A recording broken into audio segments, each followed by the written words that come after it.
तो हाय मित्रों, आपका एक बार फिर से स्वागत है मेरे इस वीडियो सेशन में।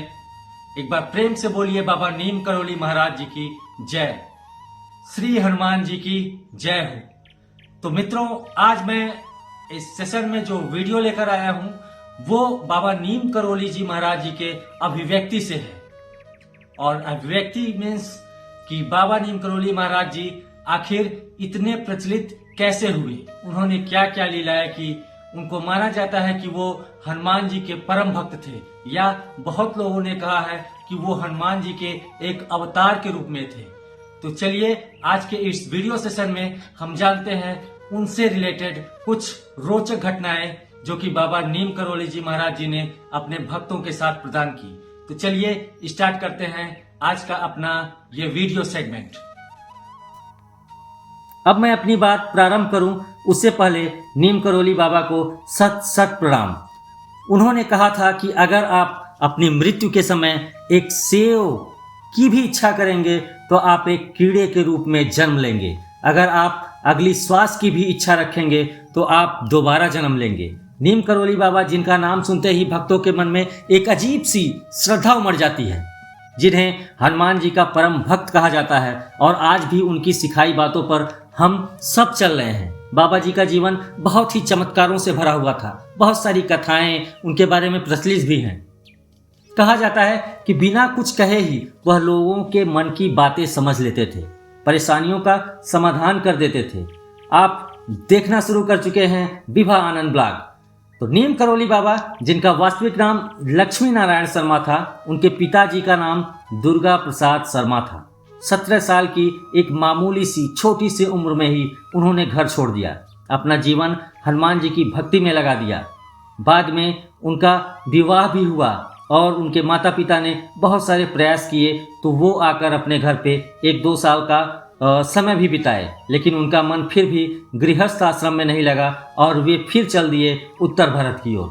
उत्तर भारत में साधुओं की तरह भ्रमण करने लगे। उन्होंने अलग अलग नामों से बुलाया गया। उनको लोग कोई नीम करोली बाबा, कोई तलैया बाबा, कोई अलग अलग नाम से लोग बुलाते थे। गुजरात के बवनिया मोरवी में जब उन्होंने तपस्या की तो लोग उन्हें तलैया बाबा के नाम से पुकारते थे। कहा जाता है कि जब वह उत्तराखंड के प्रवास पर थे, भवाली से कुछ किलोमीटर आगे जाने के बाद बाबा जी एक छोटी सी घाटी के पास रुके और सड़क किनारे जो जगह होती है उस पर बैठ गए। सामने पहाड़ी पर दिखाई देने वाले एक आदमी को उन्होंने आवाज़ दी कि पूरण इधर आओ। पूरन नीचे आया और कंबल लपेटे अजनबी आदमी से अपना नाम सुनकर के अचंभे में पड़ गया और उसने पूछा कि आप मुझे कैसे जानते हैं। अजनबी व्यक्ति ने मुस्कुराते हुए ये सवाल बाबा जी से कर ही लिया तो बाबा जी ने कहा, घबराओ मत, मैं तुम्हें पिछले कई जन्मों से जानता हूँ। मेरा नाम बाबा नीम करोली है। हमें भूख लगी है, हमारे भोजन की व्यवस्था करो। पूरन ने घर जाकर उनकी एक बूढ़ी माँ थी, अपनी बूढ़ी माँ से कहा कि माँ, सड़क के किनारे पैरापट पर बाबा नीम करोली जी बैठे हैं और भोजन मांग रहे हैं। घर में दाल और रोटी ही बनी थी। पूरन की माँ ने वही परोस दिया बाबा जी को। बाबा नीम करोली जी को वो भोजन खा के बहुत अच्छा लगा, बहुत सुकून मिला उन्हें। बाबा जी ने भोजन के बाद पूरन से कहा कि गांव के 2-3 लोगों को लेकर आओ। उन सबको लेकर बाबा जी नदी के पार जंगल में चले गए और एक जगह पर कहा कि यहाँ पर खुदाई शुरू करो। और जब वहाँ पे पूरन के साथी और पूरन ने खुदाई शुरू की तो वहाँ एक गुफा मिली और बाबा जी ने कहा कि गुफा में एक धूनी है। लोगों ने जब उस जगह को खोदते खोदते खोदते खोदते आगे देखा तो उनको एक धूनी दिखाई दी और लगा कि अभी अभी धूनी किसी ने लगाई हुई है। धूनी के पास एक चिमटा भी गड़ा हुआ था। पूरन और गांव वाले हैरान थे कि उन्हें पूरी जिंदगी हो गई, किसी को इस गुफा के बारे में पता क्यों नहीं चला। पत्थरों के नीचे गुफा, धूनी और चिमटा, हवन कुंड की जानकारी किसी साधारण व्यक्ति को कैसे हो सकती है। और पूरन समझ गया कि ये कोई साधारण व्यक्ति नहीं है। कंबल लपेटे कोई आम इंसान इतना बड़ा ज्ञानी नहीं हो सकता। लोग यही सोच रहे थे कि बाबा जी बोल पड़े, हमारे पास कोई चमत्कार नहीं है, चलो आज से यहाँ हनुमान जी बैठेंगे। फिर बाबा जी ने नदी से पानी मंगवाया और उन्होंने जितना पानी मंगवाया उतना ही गाय का घी उन्होंने फिर उस नदी में डलवा दिया और स्थान का शुद्धिकरण किया। साथ ही वहाँ कुटिया नुमा एक जगह बना दी। कुछ दिन बाद बाबा जी ने पूरन को बताया, ये सोमवारी बाबा की तपस्थली है, इसका पुनरुद्धार करवा दो। और यहाँ कुटिया आज कैची धाम के नाम से जाना जाता है, जहाँ पे लोग जाके अपने सारे दुखों से छुटकारा पाते हैं। नीम करोली बाबा हनुमान जी को काफ़ी ज़्यादा मानते थे। उन्होंने अपने जीवन में हनुमान जी के कुल 108 मंदिरों को बनवाया। बाबा नीम करोली बाबा जी के बारे में कहा जाता है कि उन्होंने हनुमान जी की भक्ति कर कई सिद्धियां हासिल की। वो किसी को भी अपने पैर तक नहीं छूने देते थे। बाबा का नाम नीम करोली आखिर कैसे पड़ा, इसके बारे में भी एक कथा प्रचलित है। एक बार बाबा जी ट्रेन में सफ़र कर रहे थे और बिना टिकट वो ट्रेन के फर्स्ट क्लास एसी में चढ़ गए। और इस कथा को रिचर्ड अल्बर्ट, जो कि हार्वर्ड में प्रोफेसर थे, वहाँ प्रोफेसर रहते उन्होंने 1967 में इंडिया पधारा और उनकी मुलाकात बाबा जी से हो गई। और बाबा जी ने उन्हें दीक्षा दिया और उनको नया नाम रामदास दिया। और वही रिचर्ड हनुमान जी के भक्त हो गए और उन्होंने अपनी एक पुस्तक लिखी, मिरेकल ऑफ लव, और बुलेट प्रूफ एक कंबल की घटना भी उन्होंने बताई। उसी में से एक घटना ये है। तो बाबा जी जब उस ट्रेन में चढ़ गए, उस ट्रेन में चढ़ने के बाद कुछ ही दूर ट्रेन चली थी कि नीम करोली जो स्टेशन अब इस समय है, वहाँ पे आके ट्रेन रुकी और टीटी ने उनसे टिकट मांगा। और बाबा जी के पास चूँकि टिकट नहीं था तो उन्होंने कहा, मैं एक संत आदमी हूँ, मेरे पास टिकट कहाँ से होगा।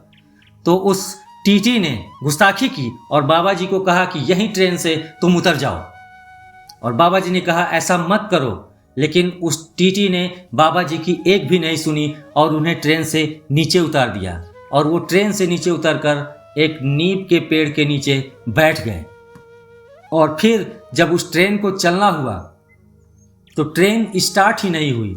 बड़े बड़े जूनियर इंजीनियर, सीनियर इंजीनियर, बहुत बड़े बड़े इंजीनियर वहाँ पर आए और उन्हें ट्रेन में कोई खराबी ही नहीं दिखी। बाद में कुछ लोग जो बाबा नीम करोली जी को पहचानते थे, उन्होंने कहा कि आप जाकर नीम करोली बाबा से माफ़ी मांग लो और माफ़ी मांगने के बाद ये ट्रेन सही हो जाएगी। तो बाद में टीटी ने सबकी सुनते हुए बाबा नीम करोली महाराज जी से माफ़ी मांगी और फिर उन्हें ले जाके फर्स्ट क्लास एसी में उन्हें जगह दी, सीट दी। और बाबा जैसे ही बैठे उनका ट्रेन तुरंत चल पड़ा। लेकिन बाबा जी ने, जो सीनियर इंजीनियर थे, सीनियर लोको पायलट थे और जो भी जनरल मैनेजर थे, उनसे कहा कि यहाँ से लोगों को आने जाने में बहुत ही परेशानी होती है, इसलिए आप इस स्टेशन को नीम करोली स्टेशन बनवा दें। और जूनियर इंजीनियर, सीनियर इंजीनियर, जितने भी अधिकारी थे, उन्होंने माना और नीम करोली को एक स्टेशन घोषित कर दिया गया। और miracle of love, bullet proof एक कंबल की घटना भी इस पुस्तक में बताई गई है।